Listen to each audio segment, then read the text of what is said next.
Good morning everybody. আজ আমরা দশম শ্রেণীর জীবন বিজ্ঞানের পঞ্চম যে অধ্যায়টি রয়েছে সেখানে পরিবেশ দূষণ এবং তার অন্তর্গত বায়ু এবং জল দূষণ এই দুটি বিষয় নিয়ে আলোচনা করব। আলোচনায় প্রবেশ করার পূর্বে একটি অনুরোধ, যদি এই আলোচনার মধ্যে কোনো তথ্যের অসঙ্গতি কারো নজরে পড়ে তাহলে তার কাছে অনুরোধ, তিনি যেন প্রামাণ্য যে সমস্ত টেক্সট বুক রয়েছে সেগুলি কনসাল্ট করে এই তথ্যের অসঙ্গতি দূর করে নেবেন বা সংশোধন করে নেবেন, অথবা কোনো এক্সপার্ট টিচারের সাথে পরামর্শ করে এই তথ্যের অসঙ্গতি সংশোধন করে নেবেন।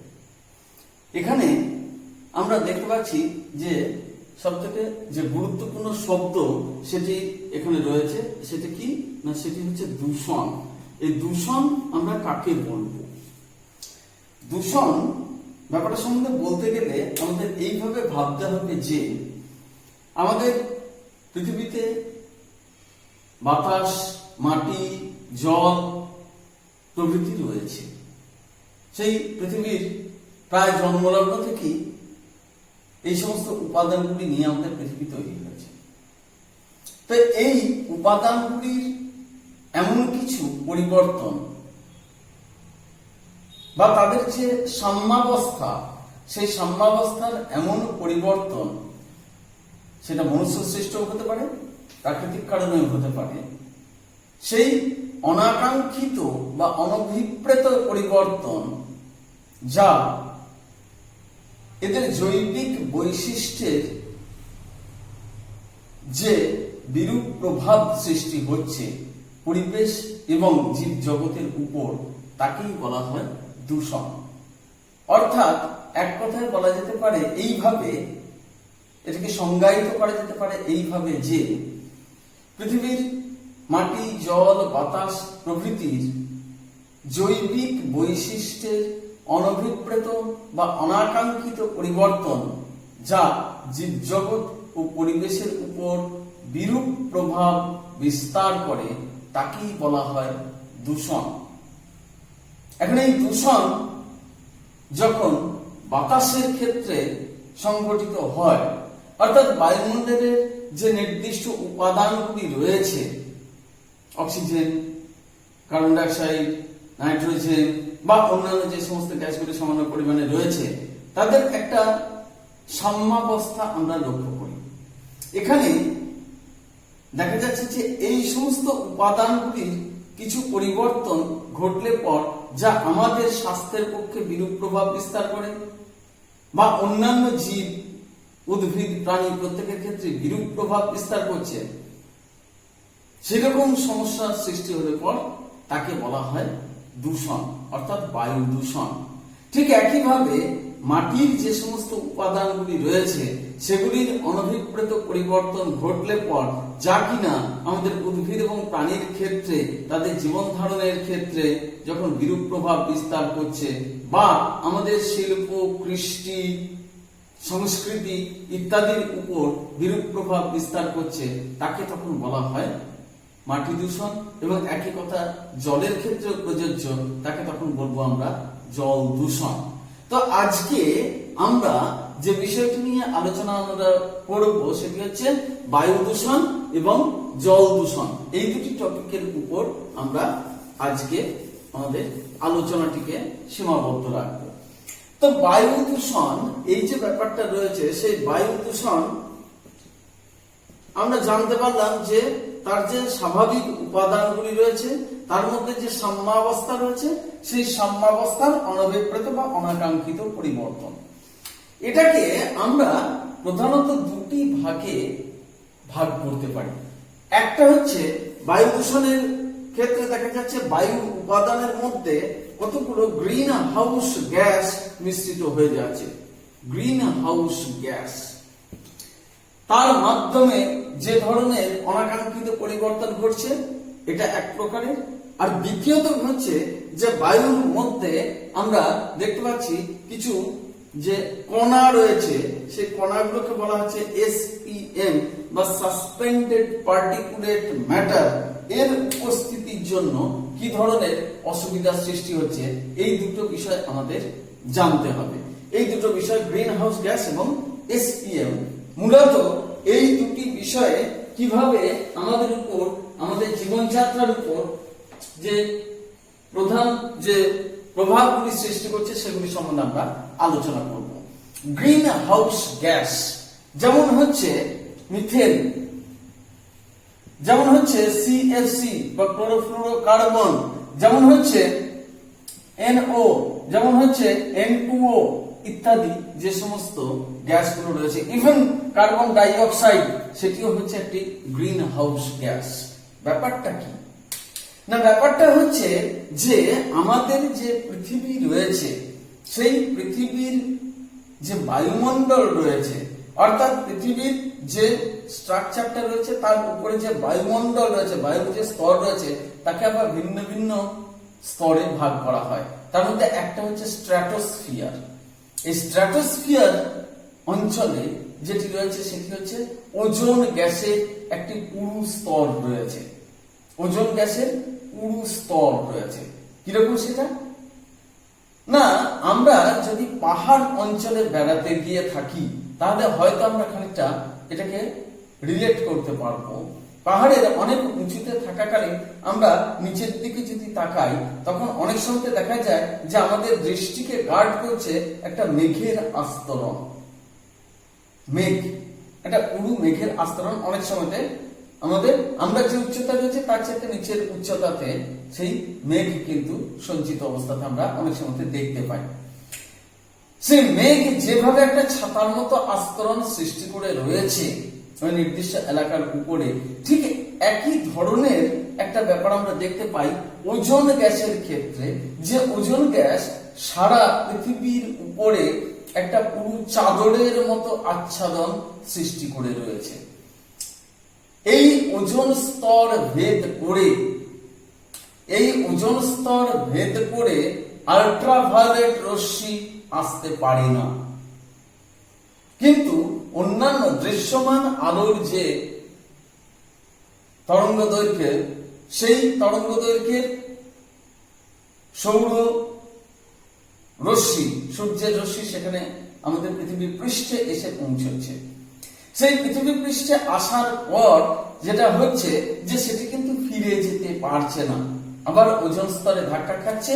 এবং যদি আমরা এইভাবে ব্যাপারটাকে দেখি যে এই হচ্ছে পৃথিবী এবং তার উপরে এই যদি আমরা ওজোন স্তরটাকে এরকম একটা জায়গাতে যদি আমরা কল্পনা করে থাকি, তাহলে সূর্য থেকে আগত সৌর শক্তি বা সূর্য রশ্মি এলো, এইভাবে এসে পৃথিবীর পৃষ্ঠে পতিত হলো, তারপর সেই রশ্মি ফেরত গেল, সেই রশ্মি ফেরত গেল এবং ওজোন স্তরে গিয়ে সেটি পুনরায় বাধাপ্রাপ্ত হয়ে আবার ফেরত এলো পৃথিবীর পৃষ্ঠে। এবং এই যে এলাকাটি রয়েছে এখানে সেটি ঘোরাফেরা করতে থাকলো। ফলত কি হলো, এখানে এই উত্তাপকে, অর্থাৎ সৌরশক্তির সাথে আগত উত্তাপকে শোষণকারী যে সমস্ত গ্যাসগুলি রয়েছে সেগুলো হচ্ছে methane, CFC, nitrogen oxide, nitrous oxide ইত্যাদি ইত্যাদি, কার্বন ডাইঅক্সাইড, কার্বন মনোক্সাইড, এগুলি যারা রয়েছে তারা সেই গ্যাসের থেকে উত্তাপটাকে শোষণ করে পৃথিবীর যে বায়ুমণ্ডলের উষ্ণতাকে বাড়িয়ে রেখে দেয়। এটার পরিমাণ যদি বাড়তে থাকে এই সমস্ত গ্যাসগুলি, স্বাভাবিকভাবে কি হবে না, পৃথিবীর তাপমাত্রা বাড়তে থাকবে। এইগুলোর পরিমাণ যদি কমে যায় খুব, তাহলে স্বাভাবিকভাবেই পৃথিবীর তাপমাত্রাও অনেকখানি কমে যাবে। সুতরাং এদের একটি নির্দিষ্ট ভারসাম্য বজায় রাখা অত্যন্ত প্রয়োজন পৃথিবী পৃষ্ঠের উষ্ণতাকে সঠিক জায়গায় বেঁধে রাখার জন্য। কিন্তু দেখা গেছে যে মনুষ্য সৃষ্ট কারণে, অর্থাৎ বিভিন্ন ধরনের যে শিল্পজাত পদার্থগুলি রয়েছে সেখানে অনেক সময়তেই এই ধরনের অনাকাঙ্ক্ষিত পরিবর্তনগুলি ঘটে যাচ্ছে। শিল্প কারখানাগুলি থেকে অথবা যানবাহন নির্গত ধোঁয়া থেকে এই ধরনের বহু কিছু গ্যাস কিন্তু নির্গত হতে থাকে এবং তার ফলশ্রুতিতে কি হয় না, আমাদের এই যে বায়ুমণ্ডল রয়েছে সেখানে গ্যাসগুলির পরিমাণ বাড়ছে এরা উত্তাপকে শোষণ করছে, উত্তাপ শোষণ করে পৃথিবীর পৃষ্ঠের উষ্ণতাকে বাড়িয়ে তুলছে, পৃথিবীর গড় তাপমাত্রা বেড়ে যাচ্ছে। এতে কি অসুবিধা হতে পারে? দুটো বিষয় অসুবিধা হতে পারে। এক নম্বর হচ্ছে কি না, এটা উষ্ণতা বেড়ে যাওয়ার ফলে ওই যে বড় বড় উঁচু উঁচু যে সমস্ত পাহাড়গুলি রয়েছে তার শীর্ষস্থলে যে বরফের আচ্ছাদন বা আমাদের যে উত্তর মেরু দক্ষিণ মেরুতে যে প্রচুর পরিমাণে বরফ জমা রয়েছে, অত্যন্ত শীতল যে সমস্ত এলাকাগুলি রয়েছে, পৃথিবী পৃষ্ঠের গড় তাপমাত্রা বৃদ্ধির ফলে দেখা যায় যে ওই সমস্ত বরফগুলি গলতে থাকে। বরফ গলে যাওয়ার সময় কি হচ্ছে, সেখানকার যে সমস্ত জীবগুলি সেখানে স্বাভাবিকভাবে বসবাস করে তাদের ক্ষেত্রে সেটা একটা অসুবিধার সৃষ্টি হয়ে যায়। এবং দ্বিতীয় বিষয় যেটা হয় সেটা হচ্ছে বরফ গলে যাওয়ার সুবাদে কি হচ্ছে না, নদীগুলিতে জলের পরিমাণ বেড়ে যায়। নদীগুলিতে জলের পরিমাণ বেড়ে যাওয়ার ফলে কি হয়, শেষ পর্যন্ত দেখা যাচ্ছে তারা গিয়ে সমুদ্রে পড়ছে এবং সমুদ্রের জলতল বৃদ্ধি পাচ্ছে। সমুদ্রের জলতল গড় যে জলতলের উচ্চতা রয়েছে সেটি যদি বৃদ্ধি পায় তাহলে কি হতে পারে না, যে সমস্ত নিচু এলাকাগুলি রয়েছে সমুদ্র উপকূলবর্তী অঞ্চলে যে সমস্ত নিচু এলাকাগুলি রয়েছে সেগুলি তখন কি হবে, প্লাবিত হয়ে পড়বে। এবং তার ফলে দেখা যাচ্ছে যে সমুদ্রের জল সেখানে স্থলভাগে ঢুকে যাওয়ার ফলে মাটি মধ্যে লবণের পরিমাণ বেড়ে যাচ্ছে। এছাড়া বিস্তীর্ণ এলাকা সেগুলি নিমজ্জিত হয়ে যাচ্ছে।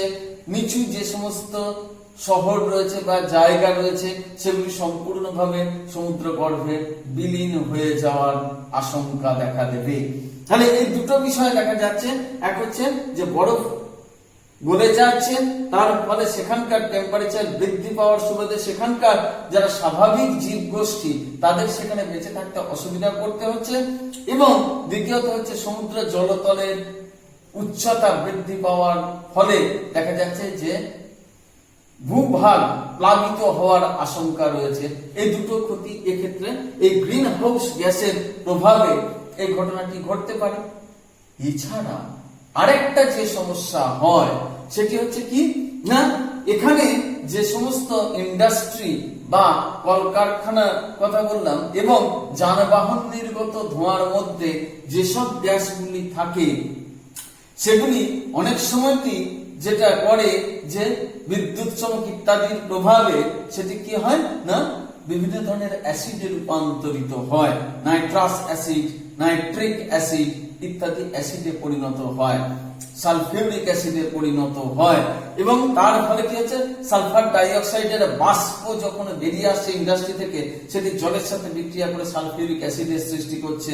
এই যে নাইট্রোজেন ডাইঅক্সাইড, এই নাইট্রোজেন অক্সাইড সেটি অক্সিজেনের সাথে বিক্রিয়া করে নাইট্রোজেন ডাইঅক্সাইড সেটি জলের সাথে বিক্রিয়া করে দেখা যাচ্ছে নাইট্রিক অ্যাসিড এবং নাইট্রাস অ্যাসিডে পরিণত হচ্ছে এবং বৃষ্টির জলের সাথে সেটি মাটিতে নেমে আসছে। ফলে কি অসুবিধা হতে পারে না, অ্যাসিড রেইন বা অ্যাসিড বৃষ্টি ঘটতে পারে। এর ফলে কি হতে পারে না, অ্যাসিড বৃষ্টি ঘটতে পারে। অ্যাসিড বৃষ্টি আমরা কাকে বলবো, স্বাভাবিকভাবে স্বাভাবিক অবস্থায় দেখা যায় যে কিছু পরিমাণ অ্যাসিড বৃষ্টি জলের সাথে নেমে আসে পৃথিবীতে। আমরা পিএইচ মাত্রার কথা যদি ভাবি তাহলে দেখব যে পিএইচ 7 হচ্ছে নিউট্রাল, তার উপরে যত যাবে 8, 9, 10, 11 তত সেটি ক্ষারীয় প্রকৃতির হয় এবং পিএইচ 7 থেকে যত নিচের দিকে যাবে তত দেখা যাচ্ছে অ্যাসিডের পরিমাণ তাতে বৃদ্ধি পাচ্ছে। অর্থাৎ পিএইচ 6 যদি হয় সেটি হচ্ছে অ্যাসিড, 5 আরো তীব্র অ্যাসিড, 4 আরো তীব্র, 3 আরো তীব্র অ্যাসিডের মাপকাঠি সেটাকে ওইটা ওই স্কেল বা মাপের মধ্যে সেটাকে আমরা নিয়ে থাকি। এখন এই অ্যাসিড বৃষ্টির ক্ষেত্রে যেটা হয়, যদি বৃষ্টির জলের পিএইচ মান 5.5 এর নিচে আসে, অ্যাসিড বৃষ্টি হচ্ছে পিএইচ হচ্ছে যদি 5.5 এর নিচে যায় তাহলে তাকে বলবো আমরা অ্যাসিড রেইন। বৃষ্টির জলের সাথে মিশে থাকা অ্যাসিডের পরিমাণ অপেক্ষাকৃত অনেক বেশি হয়ে যায়। এর ফলে কি কি অসুবিধা দেখা দিতে পারে না, বৃষ্টির জলের সাথে নেমে আসা অ্যাসিড আমাদের যে সবুজ গাছপালাগুলি রয়েছে তার পাতার উপরে পড়ছে, তার শরীরে পড়ার সুবাদে কি হচ্ছে না, সেগুলিকে উপস্থিত যে ক্লোরোফিল সেগুলি নষ্ট হয়ে যেতে পারে। ফলত সামগ্রিকভাবে সালোক সংশ্লেষকারী অঙ্গের একটা সমস্যার সৃষ্টি হচ্ছে। বেশি পরিমাণে সালোক সংশ্লেষ গাছগুলি করতে পারবে না, গাছ নষ্ট হয়ে যাচ্ছে, এটা একটা দিক রয়েছে। আর কি হতে পারে না, বিভিন্ন ধরনের যে ফসলগুলি রয়েছে ফল থেকে শুরু করে অন্যান্য সেগুলির ক্ষতি হতে পারে। আর কি হতে পারে, আমাদের শিল্প সংস্কৃতি সেটি ক্ষতিগ্রস্ত হতে পারে। যেমন তাজমহল যে মার্বেল পাথর দিয়ে তৈরি, তার উপরে অ্যাসিড বৃষ্টির প্রভাব অকল্পনীয়। তার উপরে অ্যাসিড সহ বৃষ্টি পড়লে পরে কি অসুবিধা হতে পারে না, তাজমহলের যে সাদা শ্বেত মরমরের যে পরিচয়টি সেটি হারিয়ে যাবে, সেটি ক্ষতিগ্রস্ত হবে, তার মধ্যে গর্ত হতে পারে, সেটি কালচে হয়ে যেতে পারে, এই ধরনের সমস্যাগুলো দেখা দেবে। অর্থাৎ দেখা যাচ্ছে যে আমাদের যে শিল্পে উন্নতি বা যানবাহনের মাধ্যমে আমাদের যে সভ্যতার অগ্রগতি ঘটছে, একই সাথে দেখা যাচ্ছে যে এই সমস্ত গ্যাসগুলি উৎপাদন করার ফলে বায়ু দূষণ ঘটছে। এবং সেই বায়ু দূষণের দুটো দিক দেখতে পাচ্ছি আমরা এখানে, একটা হচ্ছে গ্রিন হাউস গ্যাসের পরিমাণ বাড়ছে, আর দুই হচ্ছে অ্যাসিড বৃষ্টির সম্ভাবনা বৃদ্ধি পাচ্ছে। এই দুটো ব্যাপার রয়েছে একদিকে। আর কি রয়েছে না, SPM বা সাসপেন্ডেড পার্টিকুলেট ম্যাটার, অত্যন্ত সূক্ষ্ম সূক্ষ্ম কণা, দূষণকারী পদার্থের কণা, সেগুলি বাতাসে ভেসে বেড়াচ্ছে। ফলত কি অসুবিধা হচ্ছে, যেমন অ্যাসবেস্টসের কণা, কয়লার কণা, এগুলো অত্যন্ত সূক্ষ্ম অবস্থাতে যদি তারা বাতাসের মধ্যে থাকে তাহলে যেটা অসুবিধা হয়, আমরা যখন শ্বাস গ্রহণ করছি বাতাসের সাথে এই সমস্ত কণাগুলি আমাদের শরীরের মধ্যে ঢুকে যাচ্ছে। অ্যাসবেস্টসের কণা, কয়লার কণা, সিলিকার কণা, এই সমস্ত বস্তুগুলি ক্রমান্বয়ে যদি আমাদের শ্বাসনালীর মধ্যে দিয়ে গিয়ে ফুসফুসে পৌঁছে থাকে তাহলে দেখা যাচ্ছে যে ফুসফুসে সেগুলি কিন্তু জমতে থাকলে ফুসফুসের কার্যকারিতাও কমতে থাকে ক্রমান্বয়ে। সুতরাং এটা একটা অত্যন্ত গুরুত্বপূর্ণ সমস্যা সৃষ্টি করে আমাদের সকল প্রাণীদের শরীরে। এই সমস্যার কথা আমরা দেখতে পাচ্ছি। যেমন অ্যাসবেস্টসের কণা নিয়মিতভাবে যদি আমরা ইনহেল করতে থাকি, আমরা গ্রহণ করতে থাকি শ্বাসের সাথে শ্বাসক্রিয়ায়, তাহলে দেখা যাবে যে অ্যাসবেস্টোসিস নামক এক ধরনের রোগ হচ্ছে, যা এক প্রকারের ক্যান্সার। সিলিকার কণা নিয়মিতভাবে ঢুকতে থাকলে সিলিকোসিস হতে পারে, যা হচ্ছে এক ধরনের অত্যন্ত মারাত্মক রোগ, যা দূষণের প্রভাবে সৃষ্টি হয়ে থাকে। যদি কালো কার্বনের কণা নিয়মিতভাবে আমরা আমাদের ফুসফুসে গ্রহণ করতে থাকি তাহলে দেখা যাবে যে ব্ল্যাক লাং ডিজিজ সৃষ্টি হচ্ছে বা অ্যানথ্রাকোসিস এটি সৃষ্টি হতে পারে। এছাড়া বিভিন্ন ধরনের যে পরাগরেণু রয়েছে সেগুলো অনেক সময়তে আমাদের শরীরে বিভিন্ন অ্যালার্জির সৃষ্টি করে থাকে। এছাড়া পাটের তন্তু, তুলোর তন্তু, এগুলিও অনেক সময় বাতাসে প্রচুর পরিমাণে মিশে থাকলে পর সেগুলি আমাদের শরীরে প্রবেশ করে বিভিন্ন ধরনের অ্যালার্জির সৃষ্টি করতে পারে। তো এই হচ্ছে বায়ু দূষণ সম্পর্কিত একটা ওভারভিউ, যার মধ্যে আমরা এই দুটো ব্যাপারকে, মূলত দুটো ব্যাপার হলেও এর মধ্যে অ্যাকচুয়ালি আমরা তিনটে বিষয়কে এক্ষেত্রে দেখতে পাচ্ছি। এটা কেন বায়ু দূষণ। নেক্সট হচ্ছে কি না, সেটা হচ্ছে জল দূষণ। তো জল দূষণ ব্যাপারটা কি না, জল দূষণের ক্ষেত্রেও একই কথা বলা যায় যে জলের মধ্যে এই যে আমাদের ক্রিয়াকর্মের ফলে বিভিন্ন ধরনের যে অনাকাঙ্ক্ষিত বস্তুর উপস্থিতি হয়, সেই বস্তুগুলো কি কি হতে পারে এবং কিভাবে সেগুলি জলে মিশতে পারে আর তার যে এফেক্ট সেটাই বা কি হতে পারে।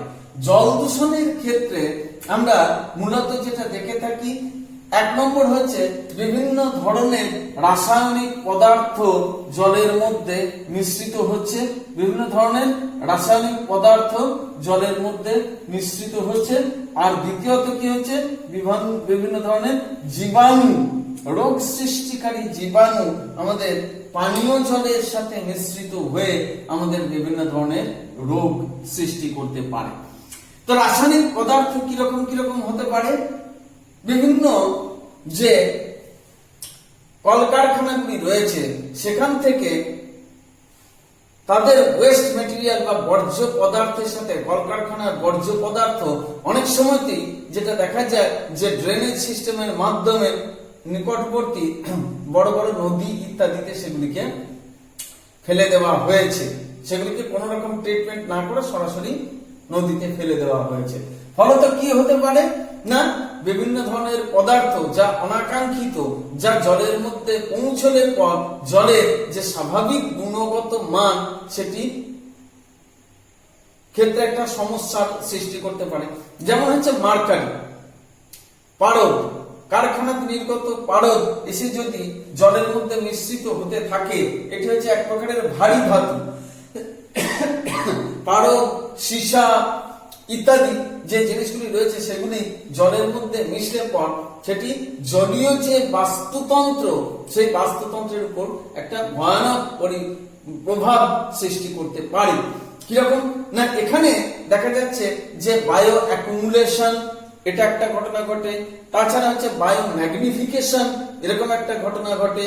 ফলত দেখা যাচ্ছে যে ফুড চেইন যেটা রয়েছে, অর্থাৎ ওই দূষণকারী পদার্থ নদীর জলে পৌঁছানোর সাথে সাথে কি হচ্ছে না, সেগুলি ওখানকার যে ফাইটোপ্ল্যাঙ্কটন যারা রয়েছে, এককোষী শৈবাল, সেগুলি কি করছে, সেটাকে গ্রহণ করছে।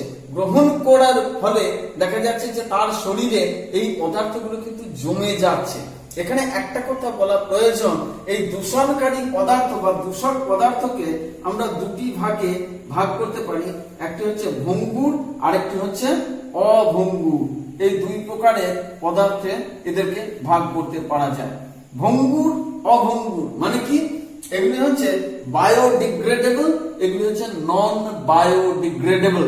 অর্থাৎ ভঙ্গুর দূষণকারী পদার্থের মধ্যে কিছু কিছু আছে যেগুলি বিভিন্ন জীবের ক্রিয়ায় বিশ্লিষ্ট হয়ে যায় এবং অপেক্ষাকৃত কম ক্ষতিকারক পদার্থে পরিণত হতে পারে, সেগুলিকে বলা হচ্ছে ভঙ্গুর বা বায়োডিগ্রেডেবল পদার্থ। যেমন গোবর, অর্থাৎ গরুর যে গোবর সেটি দেখা যাচ্ছে বায়োডিগ্রেডেবল, অর্থাৎ সেটি বিশ্লিষ্ট হয়ে সেটা উদ্ভিদের ক্ষেত্রে একটি গুরুত্বপূর্ণ বা প্রয়োজনীয় সারে পরিণত হতে পারে। কিন্তু কিছু কিছু পদার্থ আছে যেমন হচ্ছে যা দেখা যাচ্ছে যে কীটনাশক হিসেবে ব্যবহার করা হয়। এতাবৎকালে বহু জায়গাতে ডিডিটিকে ব্যবহার করা হয়েছে, কিন্তু সেই ডিডিটি সেটা কিন্তু পরিবেশে গিয়ে দীর্ঘদিন অবিকৃত অবস্থাতে থেকে যেতে পারে এবং সেটি যখন কোনো জীবের শরীরে প্রবেশ করে তখন সেটি তার মধ্যে সেটি সঞ্চিত হতে থাকে। অর্থাৎ এটাকে বলবো আমরা বায়ো পুঞ্জি ভবন, বায়োপুঞ্জি মানে জৈব পুঞ্জি ভবন বা বায়ো অ্যাকুমুলেশন বলা হচ্ছে। আরেকটা হচ্ছে বায়ো ম্যাগনিফিকেশন, অর্থাৎ খাদ্য শৃঙ্খলের যে উৎপাদকে প্রবেশ করলো, উৎপাদক থেকে যখন প্রাথমিক খাদকের দেহে সেটি স্থানান্তরিত হচ্ছে তখন তার পরিমাণটি বেড়ে যাচ্ছে। প্রাথমিক খাদক থেকে যখন গৌণ খাদকের দেহে সেগুলি পৌঁছচ্ছে তার পরিমাণ আরো বৃদ্ধি পাচ্ছে। গৌণ খাদক থেকে যখন প্রগৌণ খাদকের দেহে পৌঁছচ্ছে তার পরিমাণ আরো বৃদ্ধি পাচ্ছে। এই ঘটনাটিকে বলা হচ্ছে কি না বায়োম্যাগনিফিকেশন বা জৈব বিবর্ধন হিসেবে তাকে অভিহিত করা হয়ে থাকে। সেগুলি কার ক্ষেত্রে প্রযোজ্য? মূলত অভঙ্গুর দূষক পদার্থ যেগুলি রয়েছে তাদের ক্ষেত্রে এটি প্রযোজ্য। এখন দেখা যাচ্ছে যে এই সমস্ত অভঙ্গুর জৈব দূষক যেগুলি রয়েছে সেগুলি গিয়ে ফাইনালি যার শরীরে পৌঁছচ্ছে সেখান থেকে আমাদের শরীরে অর্থাৎ মানুষের শরীরে গিয়ে প্রবেশ করছে এবং সেটি বায়োম্যাগনিফিকেশনের ফলে তার পরিমাণ এত বেশি হয়ে যায় যে আমাদের শরীরে সেগুলি পৌঁছানো বা তারপরে জমতে জমতে দেখা যাচ্ছে একটি নির্দিষ্ট সীমা অতিক্রম করার পর আমাদের শরীরে তার বিরূপ প্রভাব প্রকাশ পাচ্ছে। বিভিন্ন ধরনের রোগ সেখানে পরিলক্ষিত হচ্ছে, যেমন মার্কারি বা পারদের দূষণের ফলে মিনামাটা রোগের সৃষ্টি হচ্ছে। এছাড়া ক্যাডমিয়ামের ক্ষেত্রে আউচাস বা ইটাই রোগের সৃষ্টি হচ্ছে। এই সমস্ত বিষয়গুলো সেক্ষেত্রে হতে পারে। তো এই রাসায়নিক পদার্থের উপস্থিতিতে দেখা যাচ্ছে যে এই ধরনের জল দূষণের ক্ষেত্রে এই ঘটনাটি কিন্তু ঘটতে পারে। এছাড়া আরেকটা যে ব্যাপার ঘটে সেটি হচ্ছে ইউট্রোফিকেশন ঘটে। ইউট্রোফিকেশন সেটি কি জিনিস না, ফসফেট দূষণের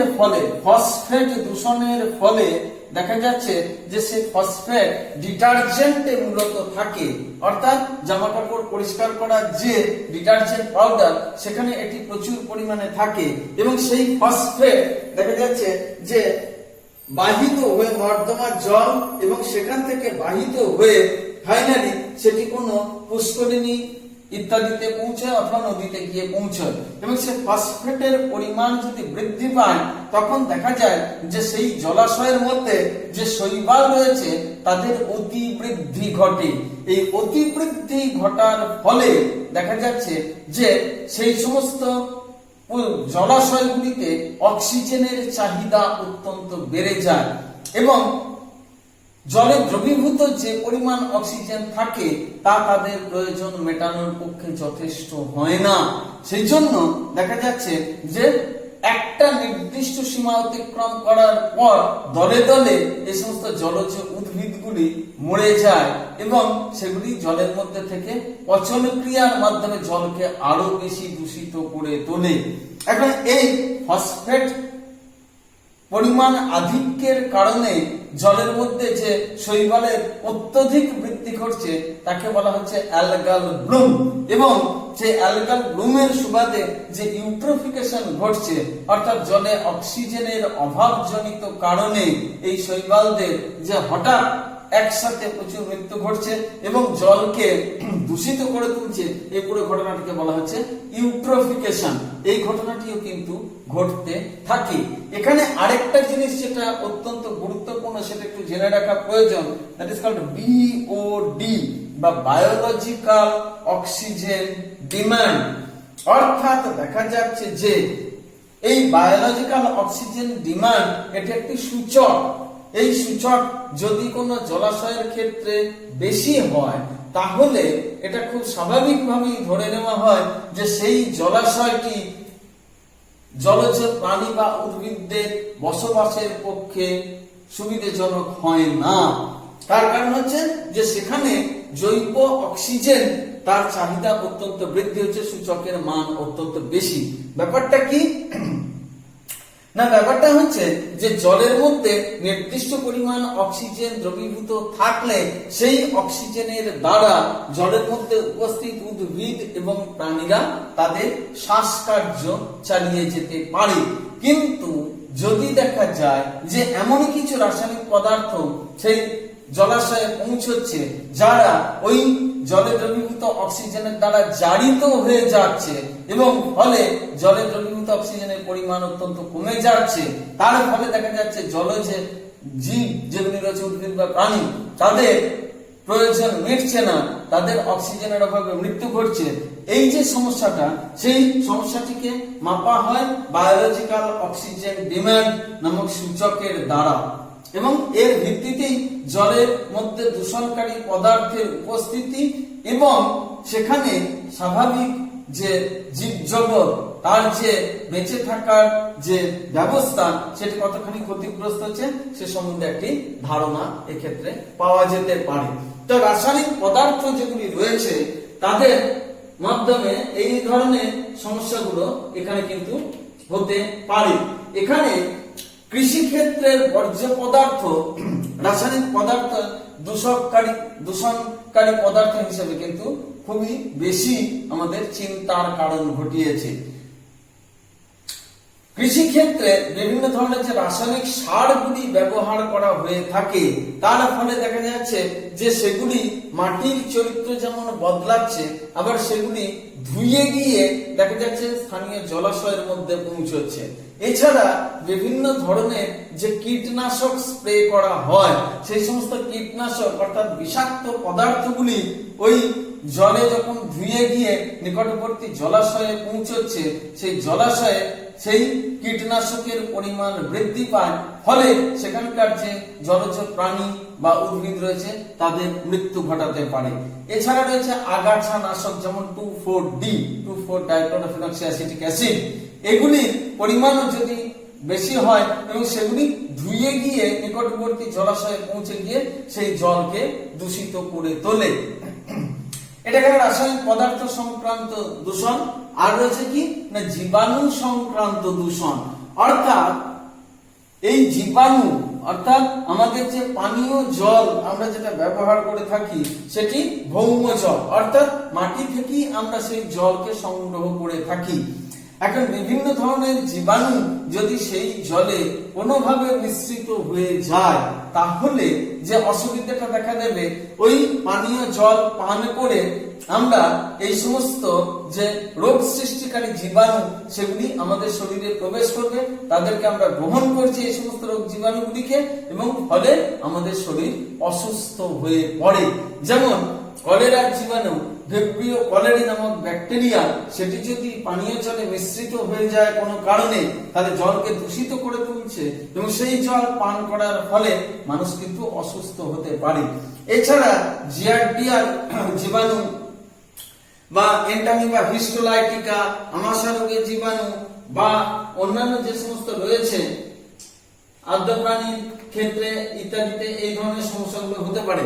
সালমোনেলা টাইফোসা নামক ব্যাকটেরিয়া মিশ্রণের ফলে বা তার আক্রমণের ফলে আমাদের শরীরে টাইফয়েড রোগও হতে পারে। এছাড়াও আরো যে বিষয়টি রয়েছে সেটি হচ্ছে এই যে কতগুলো কৃমি, যেমন হচ্ছে গোল কৃমি যে ডিম, সেগুলি এই পানীয় জলে মিশ্রিত হয়ে আমাদের শরীরে প্রবেশ করে এবং সেখানে অ্যাসকেরিয়াসিস রোগ সৃষ্টি করতে পারে তারা। সুতরাং এই বায়ু দূষণ এবং জল দূষণ উভয়ের ক্ষেত্রেই যেটা বলার প্রয়োজন সেটি হচ্ছে যে দূষণকারী পদার্থের পরিমাণ কম যেন থাকে, সেই বিষয়ে আমাদের যত্নশীল হতে হবে। জল দূষণের ক্ষেত্রে রাসায়নিক পদার্থ যাতে জলে না মিশে যেতে পারে বা রোগ জীবাণু যেন পানীয় জলে মিশে যেতে না পারে, সেই সমস্ত বিষয়ে আমাদের যত্নশীল হলে পর আমরা স্বাভাবিক স্বাস্থ্য বজায় রাখতে সক্ষম হব।